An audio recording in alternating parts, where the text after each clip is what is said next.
want to recap the vice presidential debate, it's going to be the last debate that we see. It really is, in many respects, going to be the last time a significant portion of the electorate will see either one of the members of the two tickets make their case to the American public. I mean, we've never had something that's been so truncated. I mean, and it was really not even a function of Biden dropping out and Harris being there. Like, usually between the conventions and the election, you have at least two presidential debates and at least one vice presidential debate. I just don't know in our modern era if we have had less debates than this. And Trump is claiming that it's too late to have another debate, but we know that there were multiple October debates, both that he had with Hillary and that he had with Biden. So he's sick of debating, and he's enjoying, I guess, pulling the media around by and teasing them by not having another debate or something like that. I'm not sure. I think it's something different, because he just dropped out of a 60-minute interview, which would have been, again, national scrutiny, right? It is actually not that easy to see Donald Trump speaking these days, unless you're, a political junkie. But if you're on 60 Minutes, then, the normies see you.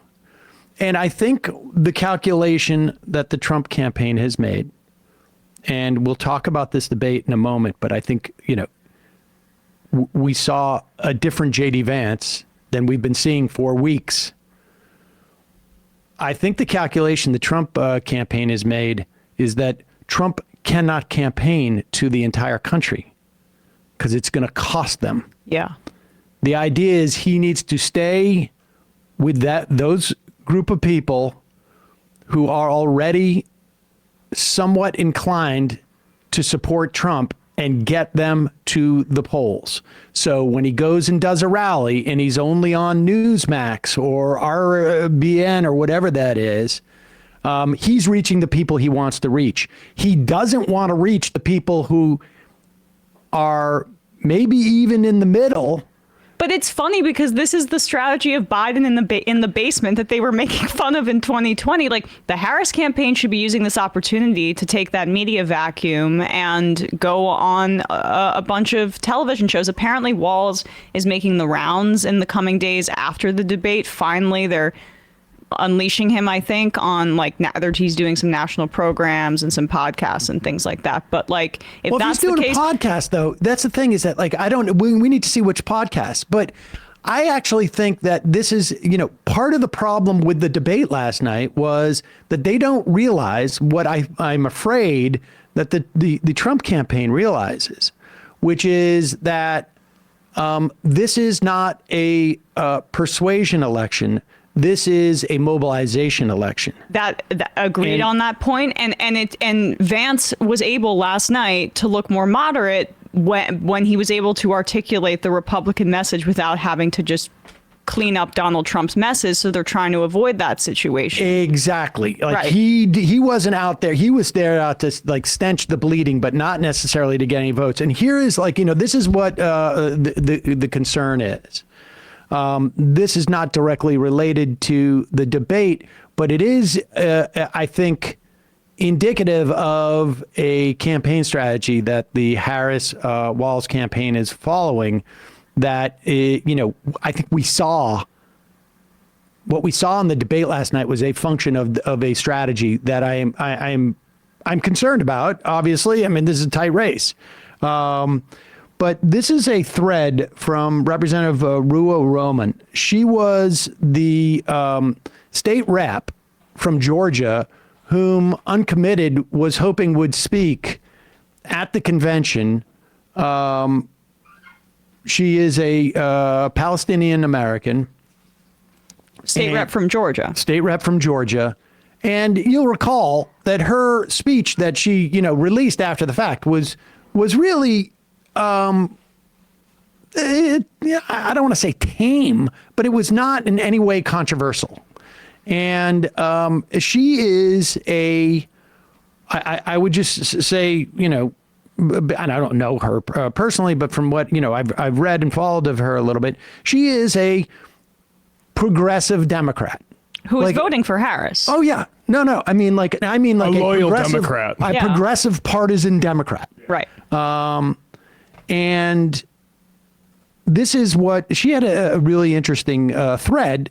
It reminded me of what we were talking about was the problem with Biden relative to the issue of what's going on with Gaza.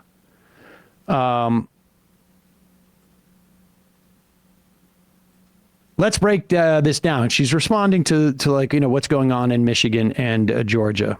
First and foremost, if Trump wins, it's going to be because white voters continue to vote for him. The other side of the coin is if there's a softening in our coalition, we lose. What does that mean? Time and time again, we've shown in Georgia and elsewhere that Democrats win when we expand our coalition. Yes, that means we have to care more about more issues, but the basic ask of voters in our coalition is, quote, we not hurt them. Now, when she talks about expanding our coalition, she's not saying about attracting Republicans. This is like there's a basic, sort of like understanding that elections over the past several cycles have been about negative partisanship and that you gain more traction in getting voters who are like, not necessarily completely zero propensity voters, but low to mid propensity voters, and you mobilize them. They already are leaning towards you. You don't necessarily need to persuade them too heavily. You just need them to be able to say it's worth it coming out and voting for the person that you sort of lean towards. Now, understand, these are, politically speaking, no one in our audience is representative of this. Like we all, even the people who are like, I'm not voting for Harris, who might be in our audience, are doing so with a considerable amount of thought. Right. Time after time, we've shown in Georgia and elsewhere, Democrats win when we expand our coalition. The ask of our voters in our coalition is, quote, we not hurt them. Then from there, help make things better. Seems fair. In order to defeat the GOP, we have to turn out historically excluded groups to outnumber Republican voters. Because she's in Georgia now. When our policies kill people's loved ones, we risk our ability to win because they leave our coalition. It doesn't mean they vote Trump. It simply means we have less votes. The Republicans keep their numbers the same, though. That's why Trump's polling doesn't move. For the Republicans to win, they don't have to convince people to vote for them. Just convince enough people in our coalition not to vote. Right. The easiest way for them to do that is Biden's inability to see Arabs as people and his enablement of the displacement of mass killing of loved ones. This violence is so unpopular, it's why Biden's numbers cratered among black, brown, and young voters. When Harris became our nominee, our numbers among black, brown, and young voters shot up. The excitement was real. Then came the platforming of the Republicans, quote, at the expense of those who have been in our coalition. It's not a quote, it's an asterisk. She's trying to emphasize that. Suddenly, the softening was back. Not to mention Harris not breaking away on Gaza. In close swing states, this means every group can rightfully claim the inevitable loss and the importance of their issue. The difference on Palestine, though, is it's become a symbol of what voters hate about government. It includes everything from them hating war to money in politics after the primaries to elected officials ignoring public opinion. And here's the big thing, in my estimation. And the advocacy groups we need to turn out voters are struggling, both due to a dip in funding and because they care about this. They're anti-war. They feel like their policies are being ignored, and their volunteers also feel the same. They turn out voters and volunteers. We need volunteers to turn out voters. Volunteers come from a coalition that cares about this. It's depressing efforts, etc. And you can say well, they're idiots because Trump is not going to be better. Right. And I happen to think that Trump is not going to be better. Trump is going to be worse on this issue. But the fact is that when you say they're idiots, they're fools, they're ridiculous, whatever, Trump's going to be better, you are you are both acknowledging a reality and refusing to address it. And you can make the argument that Trump is going to be worse, but it increasingly gets harder and harder to do just because one is a theoretical argument and the other is we're just looking at it. Now, do I think Harris, I happen to think that Harris has very, very little influence over our foreign policy at this moment. In fact, I would put it close to zero. However, she does have influence over her own campaign. Yes. And she does have influence over, what she can offer theoretically in the future. And she could break from Biden on this point, which is what we've been saying she's going to have to do at some point. She may not. And then we're in a very precarious situation. We may be too late for that to have resonance, especially as this war expands in the Middle East. It just is a portrayal of chaos, I think, to people, and depressing with these exact voters that she describes. Like, Biden is an unpopular lame duck. There's a point where Harris needs to basically throw him under the bus to a certain degree, because we also know from the reporting in Politico that it's basically Brett McGurk and that other guy, what's his name? The former IDF. Former IDF soldier. Yeah, Amos, Rothstein? Amos Hochstein. Hochstein. Yep. That they're basically running the show in this regard. Like, Biden, it's insensitive to talk about, but he's clearly in decline, and he's basically allowed these national security ghouls to take the reins on this policy. And it's also something Biden clearly has no problem with ideologically, but I also think there's a power vacuum here, and they're taking the reins. And like, if Harris wants to maximize her chances for victory, this is for her own self-interest as well, she needs to differentiate herself, because like, what's the value of constantly saying I'm in the situation room all the time to build up her credentials when the results from said situation room are deeply unpopular with voters? So like, she's being taken seriously. That's done at this point. Now articulate something different, because we can't continue to go down this path. You could argue that if she breaks from Biden, it's going to somehow look bad. We can test this theory at least with one policy. Yesterday, she broke with Biden on marijuana. Yep. It didn't get much attention. Now, would it get more attention if she came out and said, we have to reevaluate our providing weapons to Israel based upon, the civilian casualties?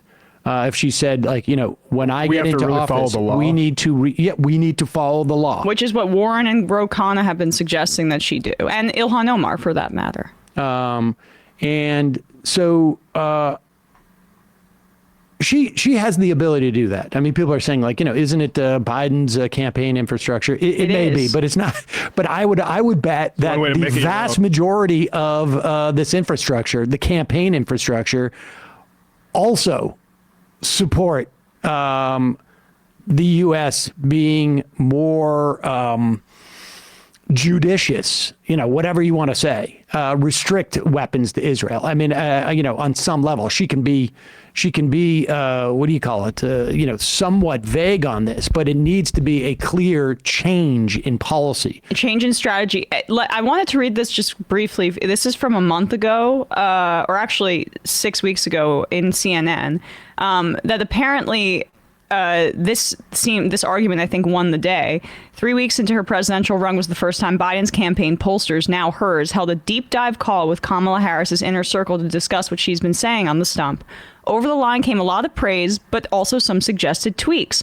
First, said veteran Democratic numbers man Jeff Garin, summarizing their analysis, "Stop saying we're not going back. It wasn't focused enough on the future," he argued. Secondly, lay off all the weird talk. Too negative. Harris's advisors listened. They considered the arguments. They decided to stick with what the crowds were chanting in the arenas. That was August 18th. No, they haven't stuck with that. The point is that over the past few weeks, they have been just focusing their entire attention on moderate Republicans, on older voters, on suburbanites, and they're trying to do no harm with white men. That's basically what this campaign strategy has been. But they haven't run up the numbers with non-college educated white men. And to this point with the base, this whole... They're bleeding some. They're bleeding some. So this summary of the Biden campaign pollsters who are now hers saying that they didn't listen to her, it seems like they listened to them. It seems like they have now, and they're running a very conservative prevent defense campaign. In the end, it may be enough, but I think that there are serious concerns about the strategy over the past 3 weeks. Yeah, and I think part of that is was on show in the debate last night, and we'll get to that in just a moment. Hey, folks, don't forget to hit the subscribe button and check out our daily show. We do it every day at 12 p.m. Eastern for about 2.5 hours. We even take phone calls. You should check that out.